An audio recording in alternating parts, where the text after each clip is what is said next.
చిన్న ఇంజెక్షన్ ద్వారా మోకాలు మరియు నడుము నొప్పులకు దీర్ఘకాలిక పరిష్కారం. డాక్టర్ ప్రకాష్ గుడిపూడి. సంప్రదించండి. Allied's pain and pain management centre, Hyderabad. ఈ నెల 10వ తేదీన కాకినాడ జిల్లాలో రా కదలరా కార్యక్రమం టీడీపీ ఆధ్వర్యంలో భారీగా ఏర్పాట్లు చేస్తున్నారు. ప్రస్తుతం దీనిపై కూడా టీడీపీ జనసేన కలిసి కాకినాడలో కూడా సమావేశం నిర్వహించారు. మరిన్ని విషయాలు అడిగి తెలుసుకునే ప్రయత్నం చేద్దాం. ప్రస్తుతం మనతో రాజేష్ గారు ఉన్నారు. మహాశయం రాజేష్ గారు, సార్ చెప్పండి, రా కదలరా కార్యక్రమం కాకినాడ జిల్లాలో ఏర్పాటు చేస్తున్నారు. ఏ విధంగా ఏర్పాటు చేస్తున్నారు? కాకినాడ జిల్లాకు సంబంధించిన మొత్తం ఇన్ఛార్జీలందరితో ఈ రోజున యనమల రామకృష్ణ గారు, అలాగే బండారు సత్యనారాయణమూర్తి గారు, అలాగే కాకినాడ జిల్లా అధ్యక్షులైన జ్యోతుల నవీన్ గారు, వీరి ఆధ్వర్యంలో అందరితో కలిపి మీటింగ్ జరిగిందండి. ప్రతి గ్రామం నుండి, ప్రతి మండలం నుండి, ప్రతి నియోజకవర్గం నుండి కూడా చంద్రనాయుడు గారు వస్తున్నారని తెలియగానే వేలాదిగా జనం కదలొస్తున్నారు.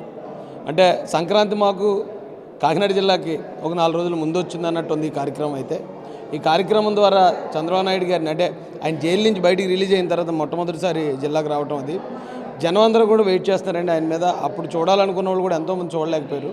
సో ఆయన మీద ప్రేమాభిమానాలు చూపించుకోవడానికి కాకినాడ పార్లమెంటు జిల్లా వాసులందరూ కూడా ఇది ఒక మంచి అవకాశంగా భావిస్తున్నారు సార్. అంటే ఎంతమంది వచ్చే అవకాశం ఉంది మొత్తం ఓవర్లుగా చూసుకుంటే? అంటే అటు ఉత్తర నుంచి ఇక్కడ నుంచి కూడా ఈస్ట్ కూడా ఎంతమంది వచ్చే అవకాశం? కేవలం కాకినాడ జిల్లా నుంచే 2 లక్షల మందిని ఎక్స్పెక్ట్ చేస్తున్నాం సార్. 2 లక్షల మంది బయలుదేరుతున్నారు. ఇంకా అంటే పండగ సీజన్ కాబట్టి 2 లక్షలు, లేకపోతే ఇంకా అంతకన్నా ఎక్కువ మంది వచ్చి ఉండేవారు. ఖచ్చితంగా 2 లక్షలకు తక్కువ లేకుండా ఈ మీటింగ్ అయితే కాకినాడ జిల్లాకి నా భూతం నా భవిష్యత్తు అన్నట్టు జరగబోతుంది సార్ ఈ మీటింగ్. అంటే ప్రధానంగా వైనాట్ 170 వైసీపీ వ్యూహంతో ముందుకెళ్తున్న పరిస్థితి, ప్రధానంగా ఇక్కడ స్థానాల సీటింగ్లు మార్చేస్తున్న పరిస్థితి, దాన్ని ఏ విధంగా చూడాలంటారు? ఒక పక్కన జనసేన టీడీపీ పొత్తు మీరు వెళ్తున్న పరిస్థితి, ఈ రెండు కూడా చూసుకుంటే రాబోయే ఎన్నికల ప్రభావం ఏ విధంగా ఉండబోతుంది?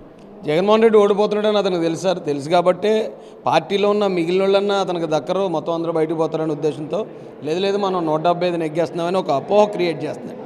అతని మీడియా నుంచి, అతని పేటీఎం బ్యాచ్ నుంచి ఒక లేని అపోహను క్రియేట్ చేసి ఆ పార్టీ మొత్తం ఖాళీ అయిపోకుండా కాపాడుకునే ప్రయత్నం చేస్తున్నాడు తప్ప అతను ఓడిపోతాడనే విషయం అతనికి తెలుసు. కాబట్టి దాదాపు 80 మంది సిట్టింగ్లను మార్చడం ఏంటి సార్, నాకు అర్థం కాదు. ఆల్రెడీ గెలిచిన వాళ్ళు, ప్రూవ్ చేసుకున్న వాళ్ళు నాయకులుగా 80 మందిని, దాదాపుగా 80 మందిని, అంటే అనధికారికంగా వచ్చిన రిపోర్ట్ అండి, 80 మంది సిట్టింగ్లనే మారుస్తున్నాడంటే అతను ఎంత భయపడుతున్నాడు, ఎంత భయభ్రాంతులకు గురవుతున్నాడో ఒకసారి అర్థం చేసుకోవచ్చు. సొంత తల్లి చెల్లె వేరే పార్టీలో చేరి ఈ రోజున అతను ఓడించడానికి సిద్ధపడిన పరిస్థితిలో ఏకాకి అయిపోయిన పరిస్థితి అతనిది. ఆ ఏకాకి అయిపోయాడు జగన్మోహన్ రెడ్డి అని ప్రజలందరికీ అతని మీద మొత్తం నమ్మకం పోయి, ఆల్రెడీ వాళ్ళ ప్రజల్లో నమ్మకం పోయింది.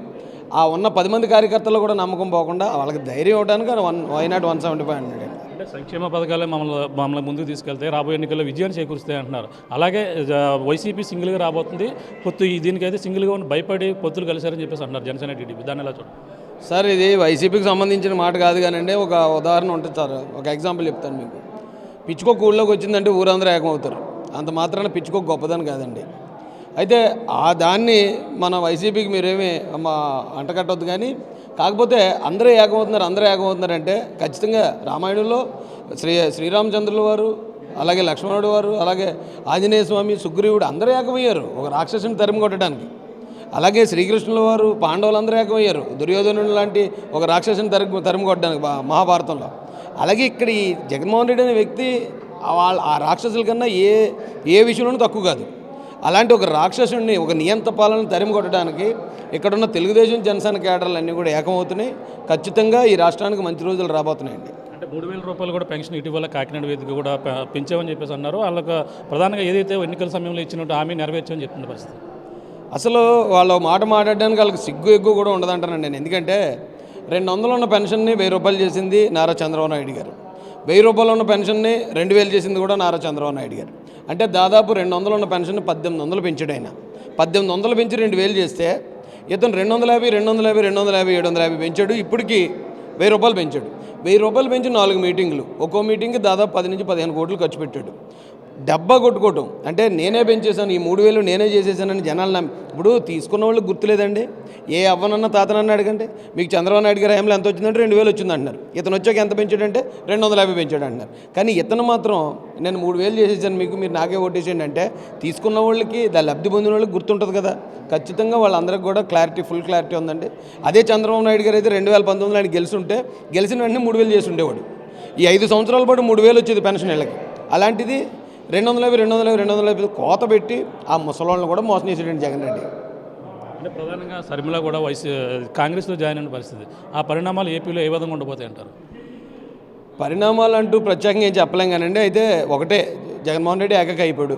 ఇంట్లో ఉన్న తల్లి చెల్లె కాదు, ఆ బాబాయ్ గారు కూతురు సునీత రెడ్డి గారు, ఆ సొంత బామ్మరిది అనిల్ గారు, వీళ్ళందరూ కూడా వదిలేసిపోతున్నారంటే ఆయన ఎంత శాడిజం చూపించకపోతే సొంత కుటుంబం వదిలేస్తుందండి.